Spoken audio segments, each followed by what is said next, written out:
Hello, this is Maya with Maya's Gourmet Popcorn. I'm here in our new space in the Columbia Mall, and I'm excited that in this new space, we actually are able to have our commercial popcorn equipment out in the open. So I was gonna let you see a little bit about what we do with this equipment that we were able to purchase with the James and Annette Witz Foundation's funding.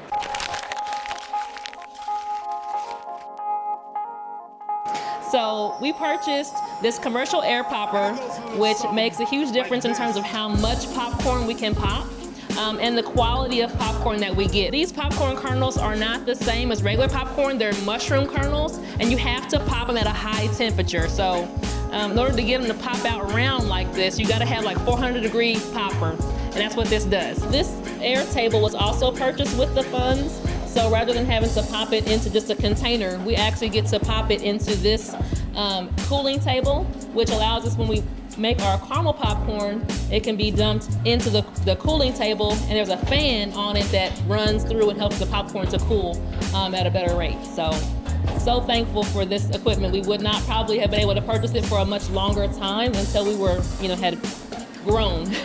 So we got it a lot earlier. Well, at the time, we were having a lot of issue with just being able to keep up. That when we moved into the Columbia Mall, we really didn't have a feel for the amount of foot traffic and the amount of customers we would have and how quickly we would sell through our products. At that time, we were just, cooking like on a stove, making the popcorn on a stove, drying it in an oven.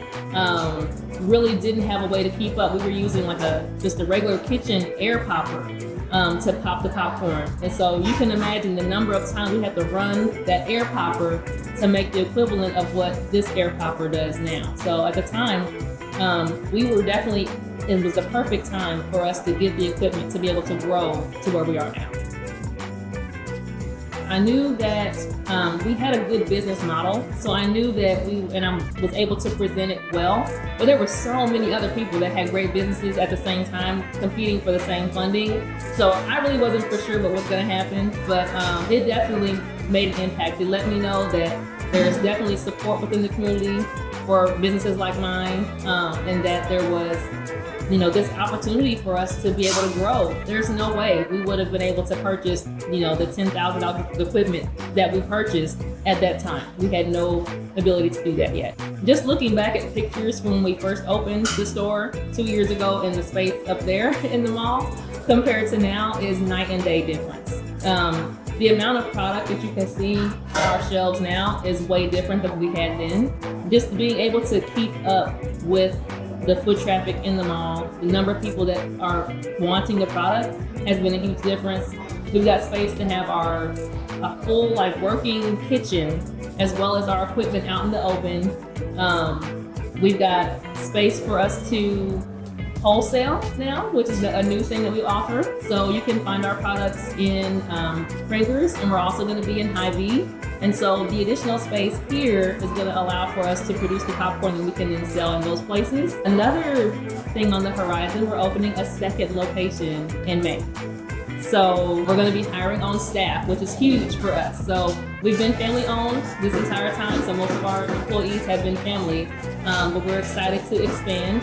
We're going to again participate with the care program in Columbia, where we're going to bring on some of the younger employees that are hired through the city to work for us.